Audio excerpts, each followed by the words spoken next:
Hello everyone, welcome back to our YouTube channel. तो कैसे हैं आप सभी? आप सभी अच्छे होंगे, मस्त होंगे, स्वस्थ होंगे, हमारी क्लासेस देख रहे होंगे। तो हमारी जो 10th क्लास में थर्ड चैप्टर चल रहा था, पहले दो चैप्टर जो है उनके कंसेप्ट, उनसे रिलेटेड क्वेश्चंस मैक्सिमम हमने प्रैक्टिस कर लिए हैं और जो उसकी क्लासेस है वो प्लेलिस्ट में अवेलेबल है। आप अभी जाके उन क्लासेस को देख सकते हैं। ठीक है, हमारा थर्ड चैप्टर चल रहा था जिसमें हमने लीनियर इक्वेशंस के मेथड्स चल रहे थे। उससे पहले हमने देखा था कि कैसे हम आइडेंटिफाई कर सकते हैं जो इक्वेशन दे रखी है टू वेरिएबल में, linear equation in two variable, वो उसके no solution, infinite solution, parallel होगा या कोइंसिडेंट होगी लाइन, जो लाइंस की इक्वेशन दे रखी है, ठीक है, या फिर इंटरसेक्टिंग होगी। इन सब के लिए हमने रेशियोज के थ्रू देखा था। उसके अलावा हम अब मेथड्स पे आ गए थे। मेथड्स में हमने सब्स्टिट्यूशन मेथड समझा था सबसे पहले। आज सब्स्टिट्यूशन मेथड से रिलेटेड हमें वर्ड प्रॉब्लम्स दे रखी है, मतलब हमें खुद फ्रेम करनी है। पहले तो अभी तक क्वेश्चन किए उनमें पहले हमें गिवन होती थी इक्वेशन, उससे हमें बस सब्स्टिट्यूशन मेथड निकाल लगाकर वैल्यू फाइंड आउट करनी थी जो भी वेरिएबल दे रखा है। लेकिन आज हमें जो क्वेश्चंस है उनमें खुद से इक्वेशन फ्रेम करनी है, लीनियर इक्वेशन इनटू वेरिएबल खुद फ्रेम करेंगे, उसके बाद उन्हें सब्स्टिट्यूशन मेथड से सॉल्व करेंगे। तो आइए आज की क्लास स्टार्ट करते हैं। तो आज जो है मेन सब्स्टिट्यूशन मेथड पे क्वेश्चन रहेंगे, इसलिए सब्स्टिट्यूशन मेथड डाल दिया है हमारा पहले ही आपके लिए। From the pair of linear equation of the following problems and find their solution bye substitution method. Pair of linear equation, सबसे पहले तो फॉर्म करना है पेयर ऑफ लीनियर इक्वेशन। ठीक है, क्वेश्चंस में दे रखा form pair of linear equation, ठीक है, and find solution bye substitution method. ठीक है, शॉर्ट में मैंने क्वेश्चन लिख दिया, फॉर्म करना है पेयर ऑफ लीनियर इक्वेशन और find solution bye substitution method. इसमें पार्ट्स दे रखा है। पहला पार्ट है the difference between two number is 26। तो देखो, difference between to numbers is 26। दो नंबर के बीच का डिफरेंस 26 है। उसके अलावा one number is 3 times the other. One number is 3 times the other. Find the numbers. Clear आ गया? क्वेश्चन समझ में आ गया होगा। सबसे पहले देख रहा है difference between the two numbers is 26, one number is 3 times the other, find the numbers. Number find out करके बताने हमें। ठीक है, तो देखो हम एक इक्वेशन फ्रेम करेंगे, linear equation in two variable. तो दो वेरिएबल लेट करेंगे, let x be one number.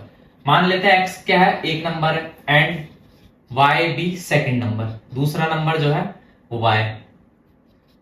Clear? देखो हमें पता है कि ऐसे क्वेश्चंस में हम क्या है, लीनियर इक्वेशन मानते हैं, वो भी कितने, दो वेरिएबल में, टू वेरिएबल में। तो एक वेरिएबल x ले लिया, एक y ले लिया। तो x को हम लेट तो करेंगे, कोई वेरिएबल है, लेकिन x असल में है क्या, x को हमने लेट किया कि दो नंबर की बात हो रही है, तो पहला नंबर जो x है, दूसरा नंबर y है। अब हमें क्वेश्चन में दे रखा है according to question difference between two number, तो x माइनस वाई जो है वो डिफरेंस बिटवीन टू। हमने माना x बड़ा नंबर है, तो x में से y को घटाएंगे, x में से y को सब्ट्रैक्ट करेंगे तो 26 आएगा। ये हमने पहली इक्वेशन मान ली।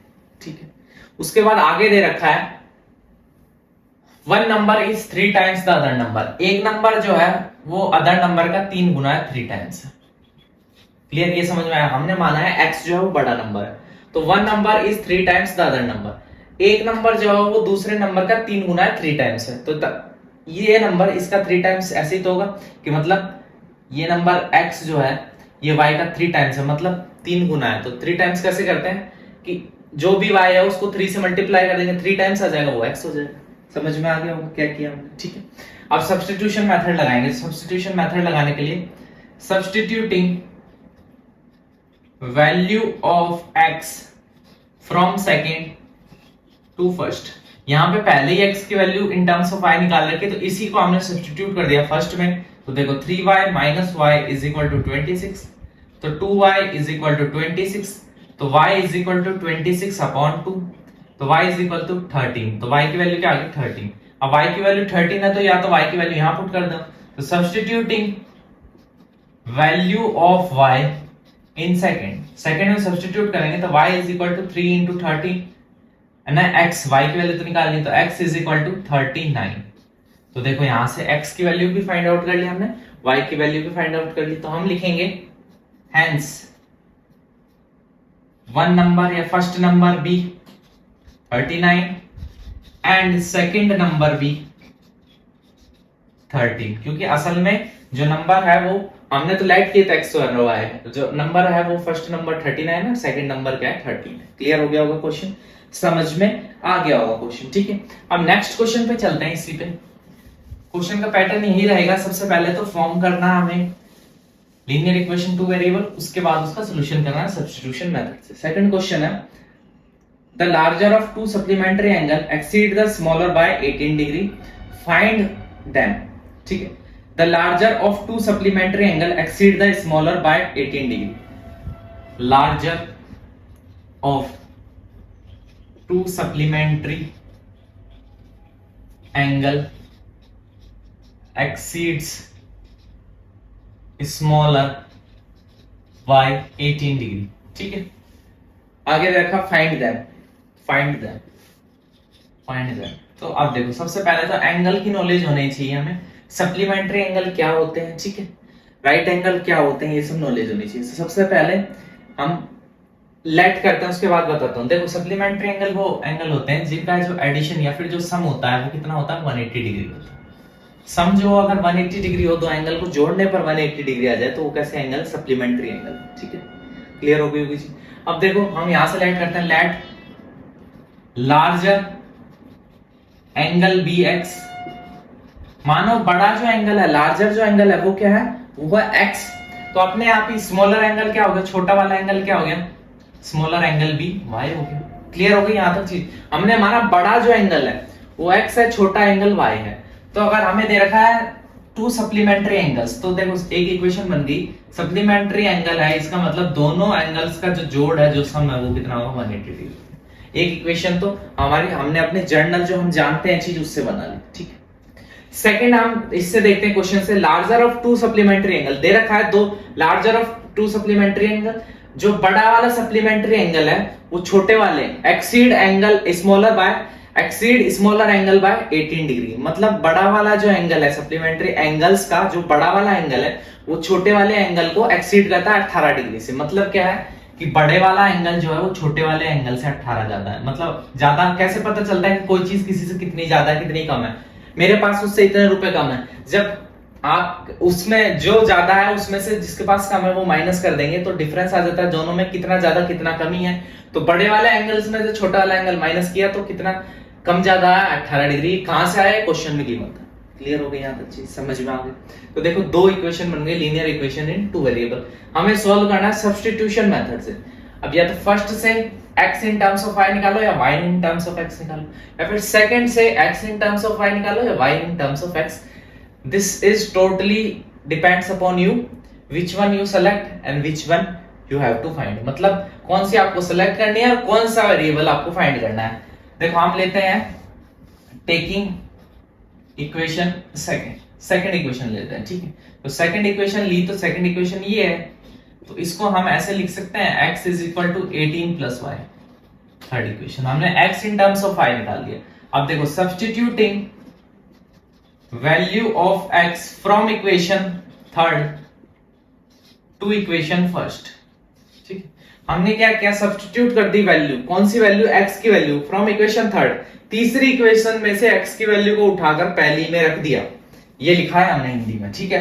तो ऐसा किया तो फिर क्या बनेगा, 18 plus y plus 18 plus y, यहाँ पे x की वैल्यू रखी, ये रख दी, y इज इक्वल टू 180, ठीक है। अब यहां से देखो, यहां से हो गया 2y is equal to 180 minus 18, ठीक है। अब 180 में से 18 माइनस करोगे कितना आ जाएगा, 62, ठीक है। 18 में से 180 में से आप 18 को माइनस करोगे तो 62 आ जाएगा अपने पास, ठीक है।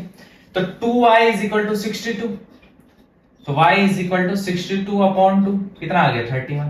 तो y की वैल्यू यहां से क्या आ गई, 31। यहां तक समझ में आ गया होगा।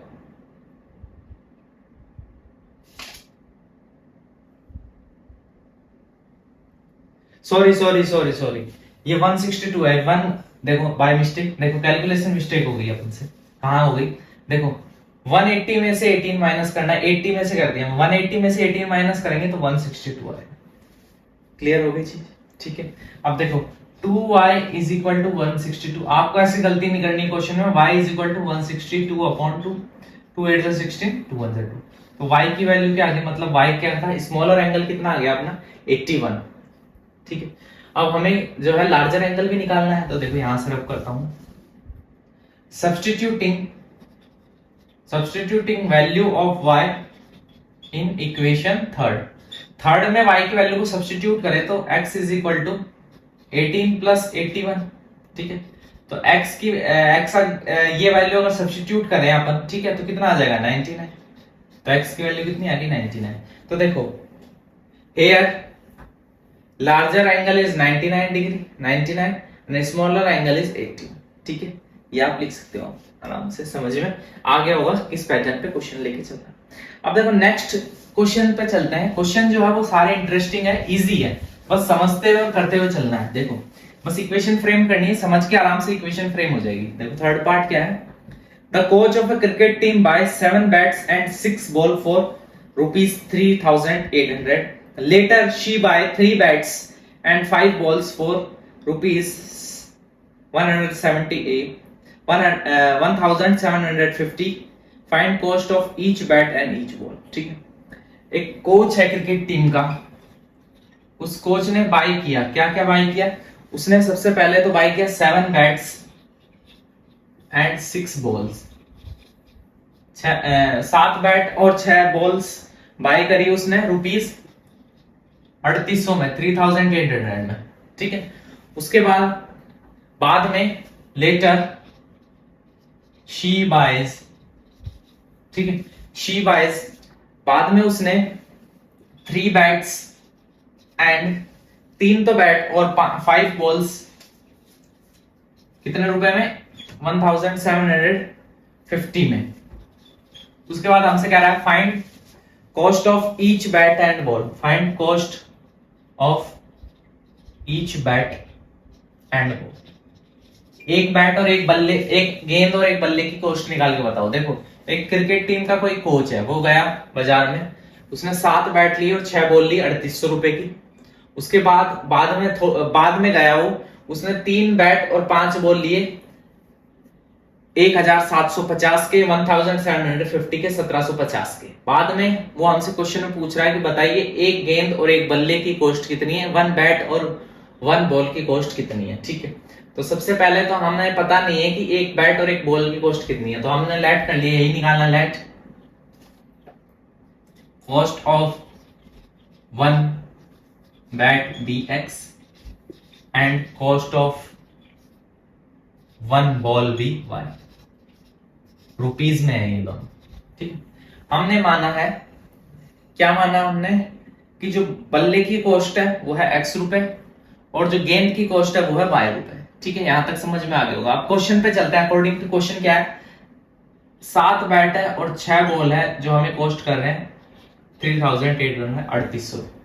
तो यहां देखो एक बैट की कॉस्ट नहीं बता, अगर 7 को उस एक की कॉस्ट से मल्टीप्लाई कर दे, एक की कॉस्ट कितनी x रुपए, और 6 जो है 6 बॉल को वो बॉल की कॉस्ट से मल्टीप्लाई कर दे तो टोटल आएगा इतना, ऐसे ही तो निकलेगा टोटल।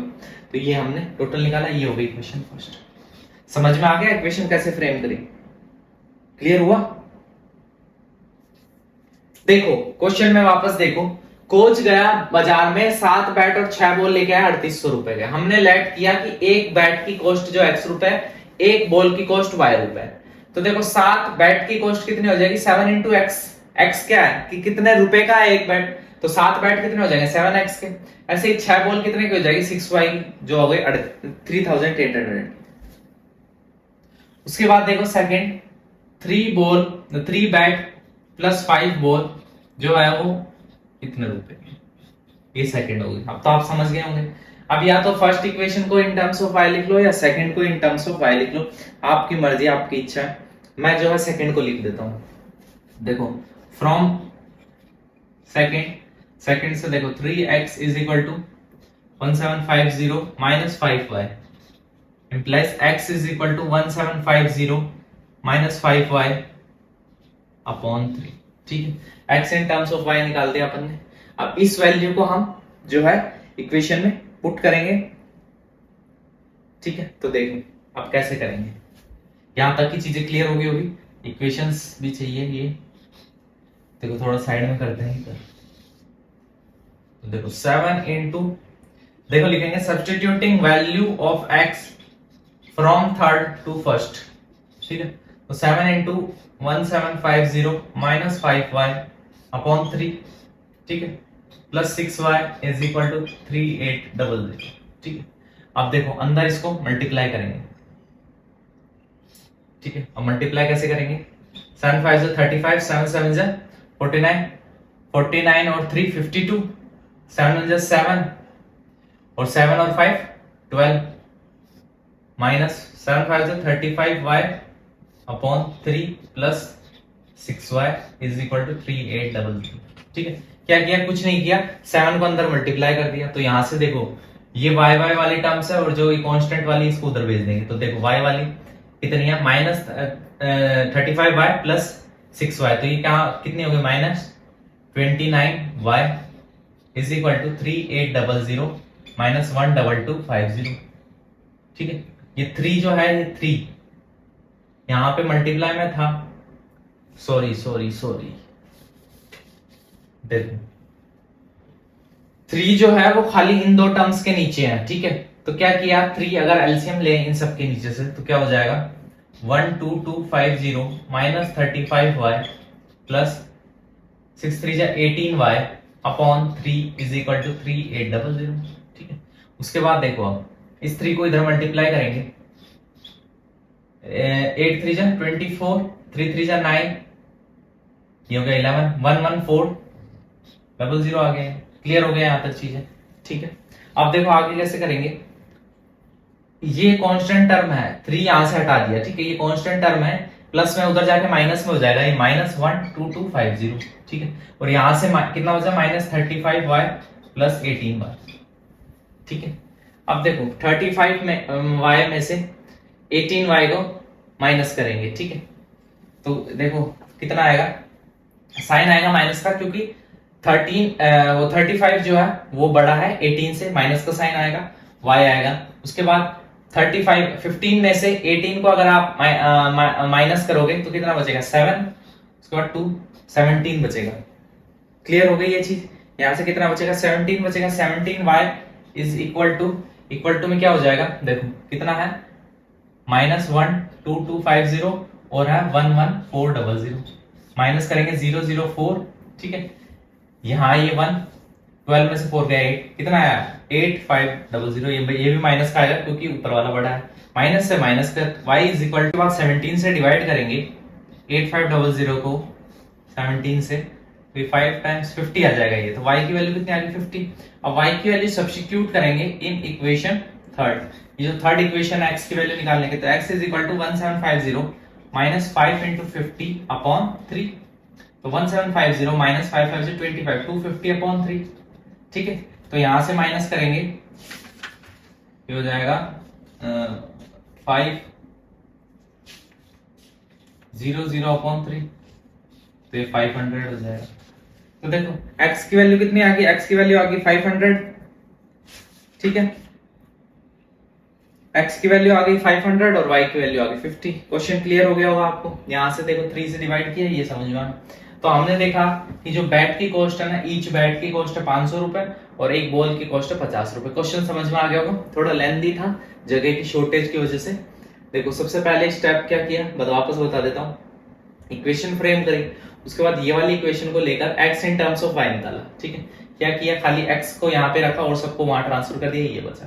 फिर ये x की वैल्यू अपन ने सब्स्टिट्यूट कर दी इक्वेशन फर्स्ट में, ये रख दी, फिर अंदर से अपन मल्टीप्लाई किया, ये आया। ठीक है, उसके बाद देखो ये 3 जो था ये इस दो टर्म्स में ही था, तो यहाँ से 3 एलसीएम लिया, तो ये कितना हो गया, 18 हो गया। ठीक है, उसके बाद कांस्टेंट टर्म एक तरफ ले गए, 3 को यहाँ से सबसे पहले इधर मल्टीप्लाई किया, ये हो गया। फिर कांस्टेंट टर्म थी, इसको उधर ले गए। ठीक है, और ये y वाली यहाँ पे बची, फिर दोनों को माइनस किया तो माइनस 17y आया, और इन दोनों कांस्टेंट को माइनस किया तो माइनस 8500 आया, फिर डिवाइड किया तो 50 आ गया, फिर y की वैल्यू को इसमें सब्स्टिट्यूट कर दिया, ये लिखा substituting value of y in equation third, ठीक है, तीसरी इक्वेशन में सब्स्टिट्यूट किया, x की वैल्यू 500। क्लियर हो गया। अब चलते हैं हम नेक्स्ट क्वेश्चन पे। अपना जो नेक्स्ट क्वेश्चन है वो देखते हैं। देखिए नेक्स्ट क्वेश्चन क्या कह रहा है। Next question marker change, 1 minute रुकिए। देखो नेक्स्ट क्वेश्चन क्या कह रहा है, अ टैक्सी कॉस्ट, टैक्सी की बात कर रहा है, taxi charges in a city consist of a fixed charge together with the charge for the distance covered for a distance covered, ठीक है। एक टैक्सी है, ठीक है, वो सिटी में चार्ज लेती है, कितना चार्ज लेती है, चार्ज इन सिटी, उस चार्ज में होता है एक तो fixed charge plus charge per kilometre, ठीक है। एक टैक्सी है वो सिटी में चलती है, वो एक तो फिक्स्ड चार्ज लेती है और चार्ज पर किलोमीटर लेती है, ठीक है। For distance of 10 kilometre, 10 kilometre के डिस्टेंस के लिए उसने चार्ज, उसने कितने रुपए लिए, उसने रुपए लिए 105, 105, एंड 15 किलोमीटर के डिस्टेंस के लिए उसने चार्ज कितने लिए, उसने लिए 155 रुपीज, ठीक है। आगे क्वेश्चन में कह रहा है what are the fixed charges and the charge per kilometre, ठीक है। What are the charges of fixed charge कितना है और पर किलोमीटर चार्ज कितना है। साथ ही साथ क्वेश्चन में पूछ रहा how much does the person have to pay for travelling a distance of 25 kilometre जाने के लिए कितना चार्ज होगा, 25 किलोमीटर चार्जेस, ये भी क्वेश्चन में पूछा, ठीक है। सबसे पहले क्वेश्चन में क्या क्या पूछा है, एक तो फिक्स्ड चार्ज। देखो कोई टैक्सी जो है वो सिटी में चल रही है तो वो पैसे जो लेती है, ठीक है, कितना फेयर हुआ, कितना किराया हुआ। अब उस किराए में, पैसे में या फेयर में कितना पैसे लेती, एक तो इंक्लूड है उसमें फिक्स्ड चार्ज, वो तो आपको देना ही है, वो तो फिक्स्ड है। उसके अलावा पर किलोमीटर चार्ज भी है उसमें। अब मानो एक आदमी था वो 10 किलोमीटर गया तो उसने 105 रुपए लिए उससे, और एक आदमी था वो 15 किलोमीटर गया उससे 155 रुपए लिए। तो हमसे क्वेश्चन में पूछ रहा है कि वो जो टैक्सी है वो फिक्स्ड चार्ज कितना है उसका और पर किलोमीटर चार्ज कितना है। उसके अलावा क्वेश्चन में हमसे पूछ रहा है अगर वो टैक्सी 25 किलोमीटर जाए किसी आदमी को लेकर तो उसे कितने पैसे उसको देने पड़ेंगे टैक्सी वाले को, ठीक है। तो हमने लेट किया, let fixed charge be rupees x. मानो फिक्स्ड चार्ज है वो एक्स रुपए है and per kilometre charge be rupees y. Per kilometre है ना जो चार्ज वो कितने हैं, वाई रुपए है, ठीक है। फिक्स्ड चार्ज एक्स रुपए, पर किलोमीटर चार्ज वाई रुपए है, ठीक है। अब अकॉर्डिंग टू क्वेश्चन आते हैं, क्वेश्चन के अकॉर्डिंग टू क्वेश्चन में बोला 10 किलोमीटर जाता है तो 105 रुपए लेते हैं उससे, ठीक है। तो मतलब देखो 10 किलोमीटर में चार्जेस में फिक्स्ड चार्ज भी इंक्लूड होगा, पर किलोमीटर चार्ज भी इंक्लूड होगा। फिक्स्ड चार्ज तो कितना भी किलोमीटर जाओ वो तो उतना ही लगेगा। उसके अलावा 10 किलोमीटर में पर किलोमीटर चार्ज लगा 10 वाई, तो फेयर हो गया 105 रुपीज। ये चीज समझ में आ गई होगी आपको। फेयर में एक फिक्स्ड चार्ज है, पर किलोमीटर चार्ज है। फिक्स्ड चार्ज में पर किलोमीटर चार्ज 10 किलोमीटर में पर किलोमीटर चार्ज को मल्टीप्लाई किया तो टोटल जो है 10 किलोमीटर की कॉस्ट आ गई, प्लस फिक्स्ड चार्ज किया तो 105 रुपए लिए उसने। ऐसे ही अगर फिक्स्ड चार्ज में 15 किलोमीटर चार्ज और इंक्लूड किया तो 155 रुपए लेता है, ठीक है। हमें निकालना है फिक्स्ड चार्ज कितना है, क्लियर। उसके अलावा 25 किलोमीटर जाने पर कितने रुपए लेगा, मतलब फिक्स्ड चार्ज और पर किलोमीटर चार्ज दोनों। तो देखो फ्रॉम या फिर टेकिंग इक्वेशन सेकंड इक्वेशन ले तो x की वैल्यू आ जाएगी 155 माइनस 15y, इक्वेशन थर्ड। अब इस थर्ड इक्वेशन को सब्स्टिट्यूट करेंगे x की वैल्यू को फर्स्ट में, substituting value of x in first में सब्स्टिट्यूट करेंगे तो 155 minus 15y plus 10y is equal to 105, ठीक। तो यहां से देखो minus 5y is equal to 105 minus 155, तो minus 5y is equal to minus 0.550। तो y की वैल्यू कितनी आ गई, y की वैल्यू आ गई 50/5 इज इक्वल टू 10। तो देखो y की वैल्यू, y क्या माना था, चार्ज पर किलोमीटर कितना आ गया, 10 रुपए पर किलोमीटर चार्ज लेना है। साथ ही साथ हमें निकालना है फिक्स्ड चार्ज कितना है। तो ये y की वैल्यू जो है इसको सब्स्टिट्यूट कर दें यहाँ पे, ठीक है। तो देखो substituting value of y in third में करेंगे तो x is equal to 155 minus 15 into y कितना है, y है 10 तो देखो 155 माइनस 15 इंटू 10 कितना हो गया 150 इज इक्वल टू 5। तो x की वैल्यू कितनी आ गई 5। मतलब x की वैल्यू 5 का मतलब क्या है, फिक्स्ड चार्ज कितना है 5 रुपए, ठीक है। पर किलोमीटर चार्ज कितना है 10 रुपए, ठीक है। मतलब एक टैक्सी में आप बैठ गए तो आपको 5 रुपए तो देने हैं, भले आप 1 किलोमीटर जाओ, 2 किलोमीटर, 10, 15, 20 किलोमीटर। अब वो 10 किलोमीटर गया तो उसमें 5 रुपए तो उसने दिए, किसके, फिक्स्ड चार्ज। उसके अलावा 100 रुपए 10 किलोमीटर जाने के पर किलोमीटर चार्ज दिया, तो इसलिए टोटल 100 प्लस 5 105। ऐसे ही पूछ रहा 25 किलोमीटर जाने के कितने चार्ज होंगे, तो 25 किलोमीटर जाने के लिए एक तो फिक्स्ड चार्ज होगा वो है 5 रुपए, पर किलोमीटर चार्ज होगा 25 इंटू पर किलोमीटर चार्ज 10। 25 किलोमीटर 10 रुपए के हिसाब से 25 इंटू 10, तो ये 250 प्लस 5 255 रुपए उसको देने पड़ेंगे। 255 25 किलोमीटर जाने के। क्लियर हो गया ये सवाल, 255 रुपए। उसके अलावा हमने देखो फिक्स्ड चार्ज निकाला x की वैल्यू 5 और पर किलोमीटर चार्ज भी निकाल दिया। क्वेश्चन आपको एकदम नीट एंड क्लीन समझ में आ गया होगा। तो देखो आज की वीडियो आपको कैसी लगी हमें जरूर बताएं। इसके रिमेनिंग क्वेश्चन है अभी, ऐसे ही जो ये प्रॉब्लम करी वर्ड प्रॉब्लम, इसके रिमेनिंग 2-3 क्वेश्चन और रह जाते हैं, वो क्वेश्चंस करेंगे नेक्स्ट वीडियो में। उसके अलावा जो हमारा एलिमिनेशन मेथड है उसको भी स्टार्ट करेंगे। तो वीडियो कैसी लगी आपको हमें कमेंट सेक्शन में जरूर बताएं। वीडियो अच्छी लगती है हमारी तो वीडियो को लाइक करें, अगर चैनल पे नए हैं तो सब्सक्राइब करें, अगर पुराने हैं तो चैनल को शेयर करें, और नए हैं अच्छा लग रहा है तो भी कोई भी ग्रुप में आप जुड़े हुए हैं उन पर चैनल को शेयर करें, ज्यादा से ज्यादा सब्सक्राइब भी करवाएं चैनल को, कमेंट करते रहे, वीडियो को देखते रहे, पढ़ते रहे, साथ ही साथ सोशल मीडिया पे में हमें फॉलो करें ताकि आने वाले टाइम पे जो भी अपडेट हो सबसे पहले आप तक पहुंच जाए। थैंक यू, मिलते हैं नेक्स्ट वीडियो में, bye, take care, love you.